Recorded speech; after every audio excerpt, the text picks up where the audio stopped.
안녕하세요. 그린빌 가족 여러분. 금요일 아침입니다.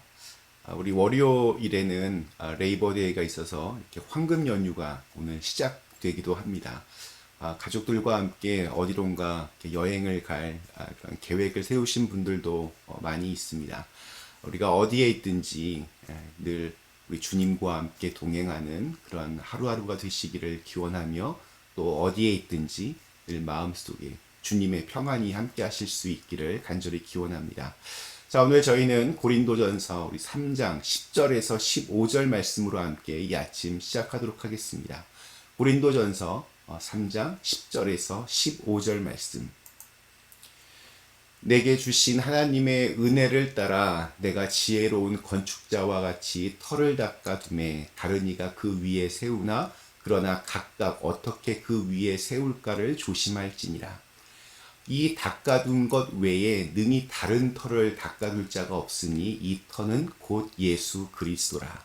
만일 누구든지 금이나 은이나 보석이나 나무나 풀이나 짚으로 이 터 위에 세우면 각 사람의 공적이 나타날 터인데 그날이 공적을 밝히리니 이는 불로 나타내고 그 불이 각 사람의 공적이 어떠한 것을 시험할 것이니라. 만일 누구든지 그 위에 세운 공적이 그대로 있으면 상을 받고 누구든지 그 공적이 불타면 해를 받으리니 그러나 자신은 구원을 받되 불 가운데에서 받은 것 같으리라. 아멘. 자, 집을 지을 때 우리는 터를 닦고 기초를 세운 뒤에 건물을 짓습니다. 이를 두고 바울은 자신이 닦은 것은 그리스도의 기초라고 그렇게 말을 합니다. 건축을 할 때 제일 먼저 중요한 것은 건축의 기초, 터를 잡는 겁니다. 기초 공사를 반듯하고 든든하게 해야 튼튼한 건물을 지을 수 있습니다. 기초가 든든하면 건물을 짓다가 설령 이렇게 실수하고 잘못이 돼도 그 부분만 수정 보완해서 다시 계속 그 건물을 올릴 수 있습니다. 그러나 기초가 허술하면 아무리 이렇게 화려해 보이는 웅장한 건물이라고 해도 결국에는 순식간에 무너집니다. 완전히 무너집니다. 건축의 기초를 반석 위에 놓는 것처럼 우리 인생은, 또한 교회는 예수 그리스도의 터에 세워져야 합니다. 너무나 당연한 이야기지만 오늘날 교회를 망치는 주범이 바로 이 문제입니다.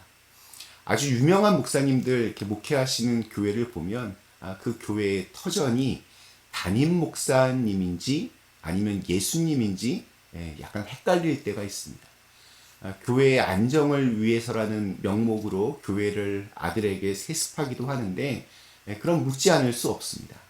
다른 목사가 후임으로 오면 교회가 흔들리고 아들 목사가 담임해야 그 교회가 흔들리지 않는다면 그 교회는 목사님의 교회입니까? 아니면 예수님의 교회입니까?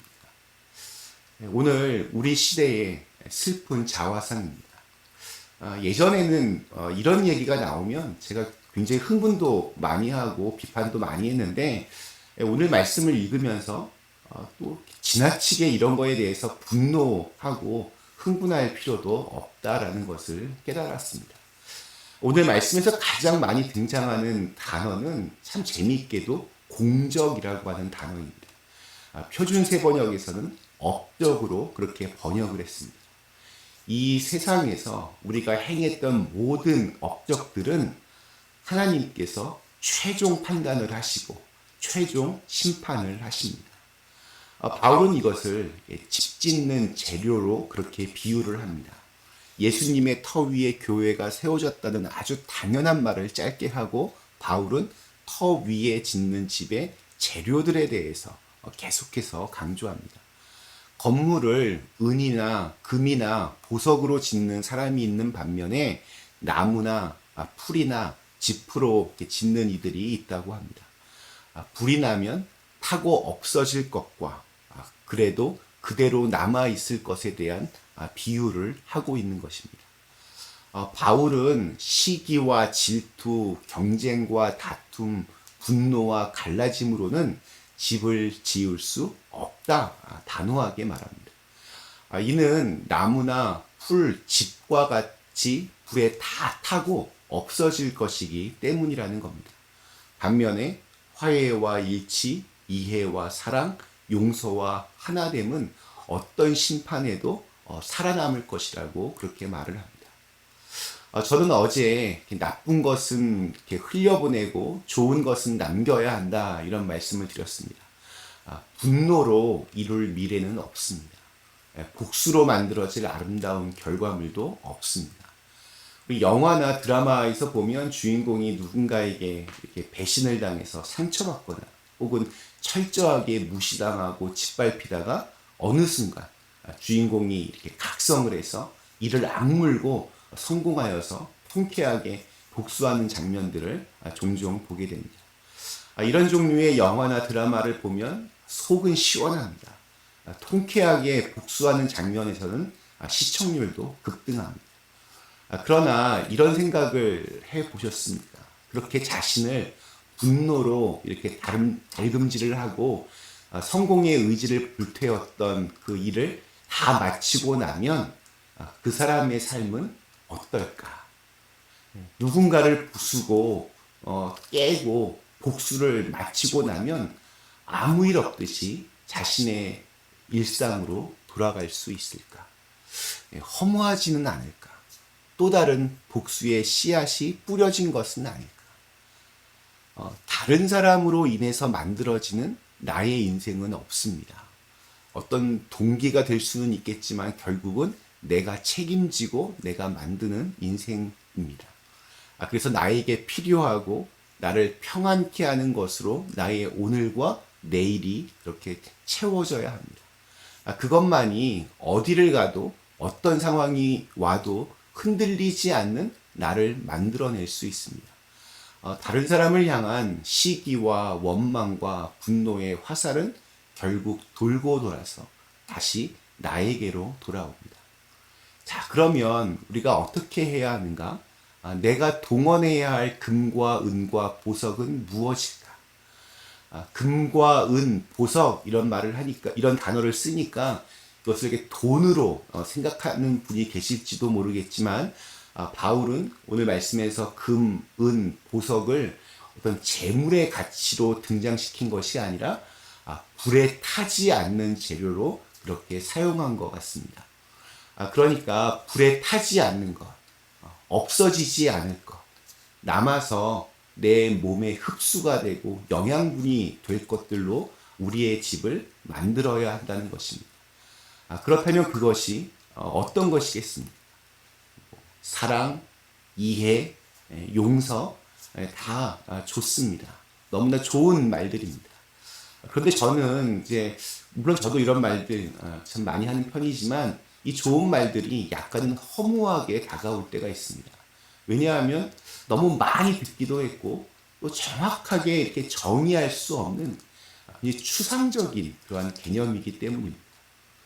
저는 매일 한 말씀으로 이렇게 하루를 시작하는 분들이 듣기에만 거룩하고 좋은 말들로 그걸로 만족하는 것이 아니라 하루에 하나씩이라도 내 삶에서 진짜로 적용할 것들을 찾아서 좀 이렇게 노력해 보셨으면 좋겠습니다. 그러니까 저희 매일 한 말씀은 이렇게 성경을 이렇게 강해하는 측면보다는 실제적인 적용에 더 포커스를 맞추고 있습니다. 우리는 하나님의 말씀을 내 삶으로 해석할 직분을 맡은 사람들입니다.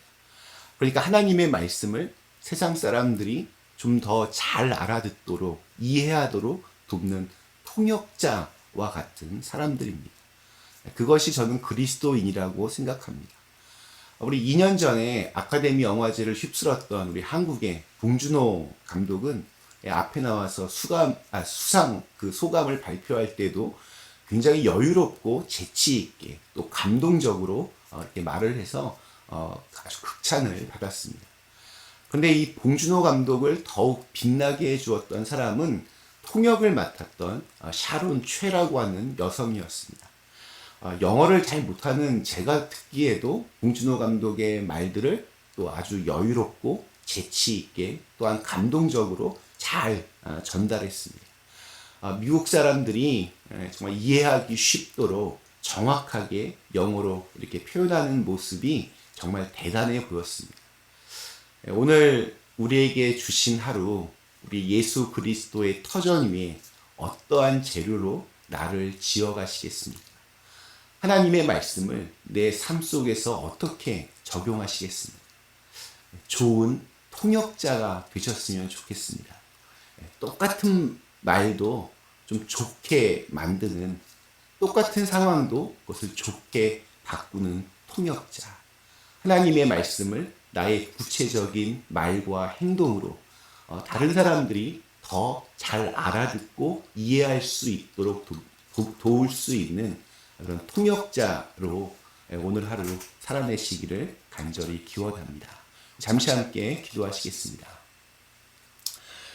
좋으신 하나님, 오늘도 저희에게 주신 이 하루가 하나님의 마음을 기쁘시게 할 수 있는 날이 되게 하시고, 또 하나님의 뜻과 하나님의 마음을 우리 주위에 있는 사람들에게 잘 전달할 수 있는 사람들이 되게 하여 주시옵소서.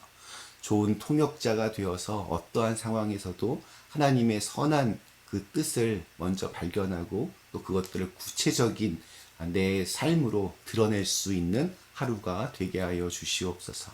예수님의 이름으로 간절히 기도드리옵나이다. 아멘.